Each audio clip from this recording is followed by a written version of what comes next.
Welcome to the Bringing Intimacy Back show. Well, today we're going to talk about something that many couples and many singles maybe kind of struggle with, something that it's something, a useful tool. We're going to talk about the intimate date. And this subject matter, because for many of us, even if we're in a relationship, because we should go on dates, or even if we're single and we're going on dates. And so what I am honored and truly honored is to have one of my advisors, one of my supervisors, one of my specialists, and this is Dr. Rachel Niedel, and she is the founder or co-founder of Modern Sex Therapy, which I'm still a member of and all that. And she's a sex therapist. She is worldwide known from all over. And so welcome. Thank you so much for having me. Yes. And she has so much expertise on the subject matter. And so today I just wanted a fun conversation about intimate dates and how people go on dates and stuff. But before we get into all that, like I was telling the audience member about your expertise, can you describe for us the journey you took in becoming a therapist and in getting this feel of intimacy and... Sure. Yes. I'm a licensed psychologist and a certified sex therapist. So first I got my doctorate in psychology. Okay. Always knew I wanted to be a psychologist. Yes. And then it kind of made sense for me. So growing up, my mother was in the women's health field, or is in the women's health field, very open about sexuality. So I learned from a very early on that it was okay and comfortable and to be open. And wonderful. knowledgeable about it. So I found people were coming to me asking questions. Okay. And that I felt comfortable answering them, and they felt comfortable asking. And so, it kind of made sense for me to go in that direction and specialize in it. Okay. So now, as you said, Modern Sex Therapy Institutes, I get to train people all around the world in this specialty. Yes, So definitely. And then you also help people in making that intimate date and all that kind of. Mm-hmm. And in your mind, how do you define intimacy? So I think that when most people hear the word intimacy, right away they think physical intimacy or sex. Right. I think that there's different types of intimacy, and I think that we first, we focus on, most importantly, our emotional intimacy and physical intimacy. Right. So for emotional intimacy, it's really being able to be completely vulnerable and exposed in the comfort of, someone who you genuinely feel safe with. Mm-hmm. So in intimacy takes a long time to build. And physical intimacy is, of course, also, that physical contact and being close and connected to somebody in a physical way, but it doesn't have to just mean sex. Right, Other type definitely. of touching that can, foster intimacy. Yes, and as people are listening, maybe some people out there there are other forms of intimacy Yeah. besides physical intimacy and emotional intimacy. Yes. Can you go on and talk about the other forms of intimacy? Sure, and then we talk about, and it depends who you ask, right? Right. Intellectual, spiritual, also psychological, which also is very close to emotional. So there's different types, but I think emotional and physical are the ones that we talk mostly about. Right. And it's basically how we connect with people and how we connect with Yeah. stuff. Yes. And mutual vulnerability often leads to more openness and closeness. Yes, definitely. So I know you work with a lot of individuals and couples and all that kind of stuff. Let's start from the beginning. How do we even go about this whole dating process? Okay, so in terms of building intimacy? Yes, in terms- Okay, yes. so it's a process, right? So it can start from the beginning because you want to make sure that you are being able to be comfortable and open with somebody, and that takes time to build, right? Right. You got to get to know somebody. So it takes time to do that, and that's important. To do that, you want to do things like, actively listen. So using active listening means really getting to know the person, not listening to respond or to judge or to interject, but really just hearing that person so that you can understand them a little bit better. Okay. So that's one way to start. You want to make sure you're spending time with them. I'm going to talk later when we talk about different, kind of intimate dates. Free of distraction if possible. So, right, That a means lot of putting us the are, cell phones down. constantly kind of distracted and have a number of things going on. You can't truly be present when that's going on. Right. So to build intimacy and to feel safe with somebody, you really need to feel like they're all there and paying attention to you. So those are the kind of keys to kind of starting that. Okay, one of the things that you've been saying consistently is the word safe. Yeah, absolutely. Yes. How important is that for intimacy? I think it's very important because you want to be able to not feel judged. You want to make sure that the person isn't going to be, using the things that you're saying against you, which happens in a lot of relationships, right? You want to feel safe that you can be yourself, not have to put on a facade, a front, and that you're going to be accepted for those reasons. Right, right. And I'm glad you mentioned that, where you don't have to put a facade on, because many times in our work and what we do, we sometimes show different sides of ourselves, but when we're in an intimate connection with someone, especially with our partner, we should be real. Absolutely. So that, you want to know that somebody understands you, sees you, even without using your words. Right, right, right. So having that intimate connection and stuff, and so the first part is it's having that time, like you said, having Absolutely. the time, and then of course maybe doing activities. Yeah, doing things that foster intimacy, that foster being connected, learning more about each other, being present. And I know you're going to ask me specifically about the dates later, so talk about that. But those things are all important. And then the physical part. As your relationship goes on, you want to include the physical intimacy, the touching, the hand holding, the caressing, kissing, hugging, and then also the sexual activities. Right, right. And as you mentioned, this is a process. Is there a time or a term limit of this process? No, it starts when you meet somebody to, Yes. 10 years down the road, 20 years down the road. So it should be an ongoing process. You're constantly building an intimacy, and it's going to fluctuate throughout your relationship. So it's okay. There are times that you're going to feel more emotionally connected, you're going to feel, increased intimacy, and times that you're going to feel a little bit less. That's okay. Just make sure you recognize it, accept it, know it's okay, and that's still there, and do what you can to keep building on it. Mm-hmm. So it takes time and energy and a conscious effort. It doesn't just happen. Right, right. And I think especially in the beginning, that foundation Absolutely. is it's You have to critical. establish that. Yes, and that takes time. Absolutely. And energy, right? You can't just Right. sit back and think that, we've been together for 10 years. We should be connected. I should know April. I should, Right. It takes time. Right, definitely. Yes. I mean, in energy, I'm sorry. And energy, yes. Yeah, I mean, definitely that energy part. And so we're going to take a short break, but when we come back, we're going to focus on the energy part, and we're going to also go into more specific details on creating and making an intimate date.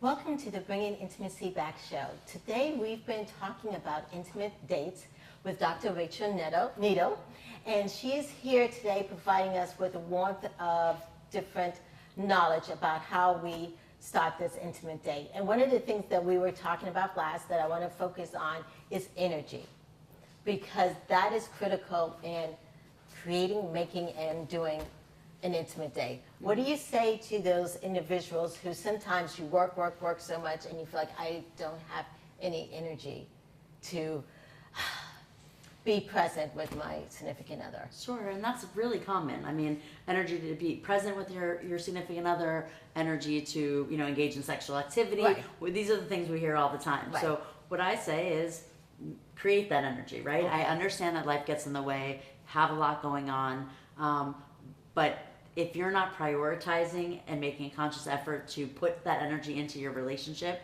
you're going to have a whole lot of problems going down the road, right? So to sustain it, you're going to have to do that. So, I often use the example. If I were to call you, if you said, I'm so tired, I were to call you and say, April, I'm having a really hard time. This is going on. I really need someone to talk to. You'd probably make time to talk to me, right? Right. If I did it a couple days in a row, you'd probably make time, right? Make that time for your significant other even before you would a friend or a Right. colleague, because that's your primary relationship. So Yes. it's important to do that. So every time we say I don't have energy or I don't have the time or I'm just so exhausted, think about that. If somebody else needed you, you'd be there. So why wouldn't you do that for your significant partner? other. Yeah. One of the know? things I want to piggyback on that I've had to learn myself is how to save my energy. Yes, because Sure. sometimes we work, and even in the day, I have to realize that I've got to save for my significant other at home. So Sure. So practice some self. You have to save it for yourself too, right? Right. Practice self-care. Do things that make you feel good, whether it's getting up and going for a walk or going to the gym. I mean, or meditating, right? Right. We may have to make time for ourselves. We have to make time for our relationships. Right.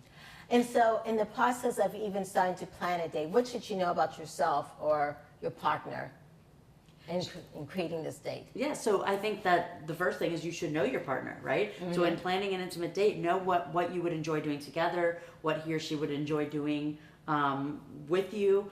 So think about that. Plan some different activities. Always, doing something new is important in a relationship. It helps to sustain a relationship. Yes. Do something new, or even learning something new together. Ooh, Creates a challenge yes. and really is a bonding and intimacy building activity Yes, you can do yes, with because then you your get to partner. understand your partner a little Absolutely. One thing, in terms of intimate dates, I talk to people about doing, again, depending on what the both of you like to do together, like kayaking or canoeing, something that involves, being able to be secluded, do something fun together, and teamwork. Yes, right? So you learn how teamwork. you kind of work together, and you bond in that way, and learn how each of you does things, and in a way that hopefully you're creating intimacy, acceptance, understanding of your partner without judgment. Right. Just this is how he or she does things. Yeah. So, what other elements besides teamwork that should be really in an intimate? Fun. Fun.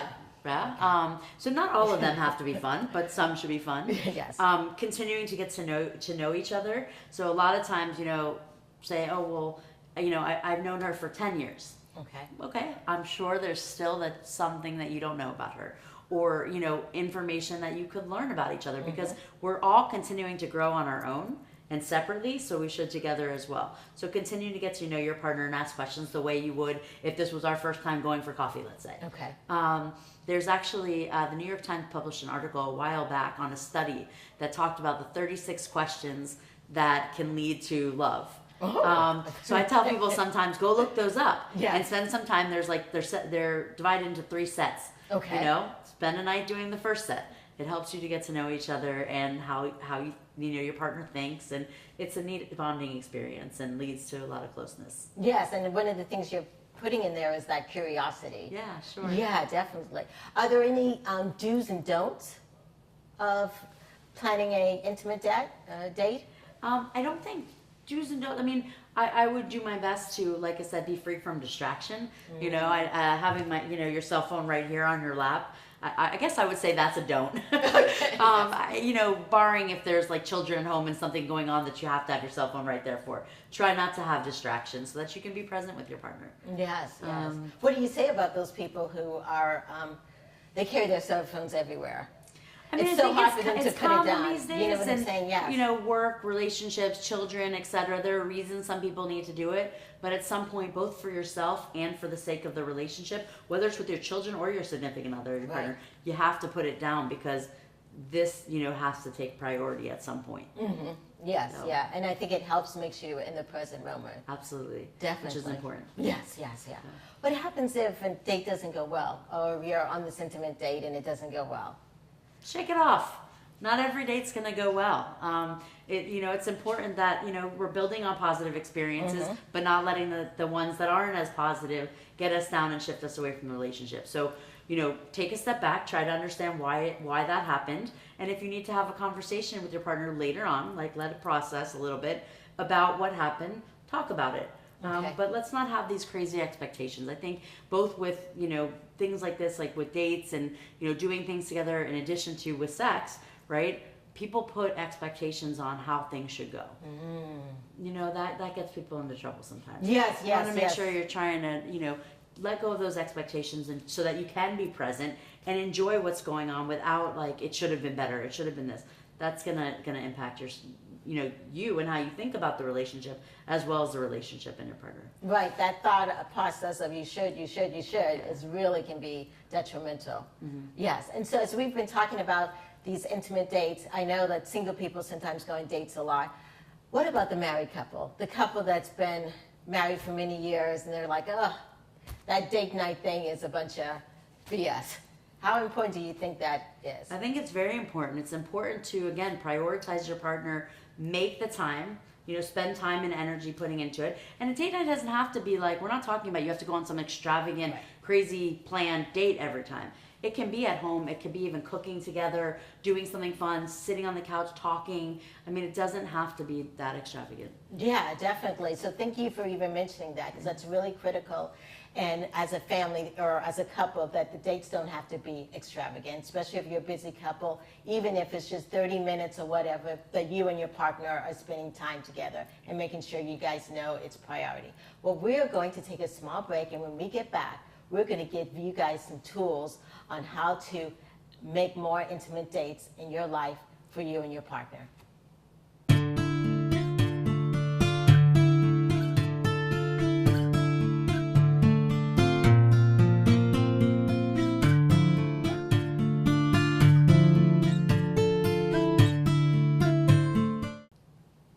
Welcome back to the Bringing Intimacy Back show. Today we've been talking about intimate dates, and we've been talking with Dr. Rachel Needle. And we've been talking the last part, we were talking about how it is important for the date to happen. It doesn't matter in persist of the amount of time, but it's about the quality. And so we have many audience members out there listening, and they want tools on how to increase or how to have more intimate dates in their life. So I would say first, I mean, if you need to and it's not just happening, then schedule them. There's nothing wrong with doing that. And we talk about scheduling dates, and date doesn't need to necessarily mean sex. But also I think that it's important that I mention that, schedule time for physical activity, including sexual activity as well, because that's important to the relationship too. So scheduling it doesn't mean that it can't be exciting and spontaneous. I tell people that all the time. Right. So even when you schedule it, you can do one of two things. One, make it exciting by leaving notes in your, bag for the day, or sending you text messages during the day, and, even sometimes photos. I tell people cut your head off, but something to get you, looking forward to later. Like you can build up anticipation and make it spontaneous anyway. The other thing you can do is you can plan it, and your partner doesn't need to know that you're planning. So surprise your partner, whether it's with the sex or just a date, either or. But surprise your partner, and you can have it planned and plan the activity. And it's nice to do a surprise. So make sure if you're doing a surprise like that, you know what your partner likes. Okay, so you're doing something that they'll actually enjoy and right. Be exciting for them. But plan something fun. Yeah, definitely. And I like how you put that you can surprise people. Yes. I think that's important. And again, you guys can seek out things that you like to do together. Take a class, learn a different language or a dancing class, something that you might both enjoy, but do it together. Right, which is critical. And I know that you have a worth of knowledge and stuff. So on your website, you want to share information about your website? I'd love to, thank you. So I have two websites I want to mention, and that's my personal one where I sometimes blog, which is drrachel.com, drrachel.com.